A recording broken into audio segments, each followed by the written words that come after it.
छगन भुजबळ यांना मंत्रिपद दिलं गेलं नसल्यानं ओबीसी समाज नाराज असल्याचं गिरीश महाजन यांनी म्हटलंय। भाजपामध्ये कुणाला घ्यायचं याचा अधिकार फडणवीसांचा आहे असं देखील महाजन यांनी स्पष्ट केलंय। भुजबळांवरील प्रश्नावर महाजनांनी हे उत्तर दिलंय। तर भुजबळांच्या राजकीय भविष्याबद्दल अजितदादा गट योग्य निर्णय घेईल असं चंद्रशेखर बावनकुळे यांनी म्हटलंय।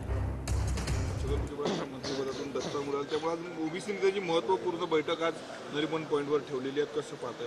नाही, मला या बाबतीमध्ये कुठली माहिती नाही किंवा आपल्याकडूनच मी ऐकतोय, पण भुजबळ साहेबांचं मंत्रिपद त्यांना दिलं गेलं नाही, त्यामुळे ओबीसी समाज नाराज आहे ही वस्तुस्थिती आहे। भाजपमध्ये घेऊन त्यांना मंत्रिपद दिलं जाईल का आगामी काळात? या बाबतीत मी काही स्टेटमेंट करणार नाही किंवा या संदर्भातले सगळे जे निर्णय घेण्याचे जे सगळे क्षमता आहे किंवा अधिकार आहे तो देवेंद्रजींचा आहे, बावनकुळे साहेबांचा आहे।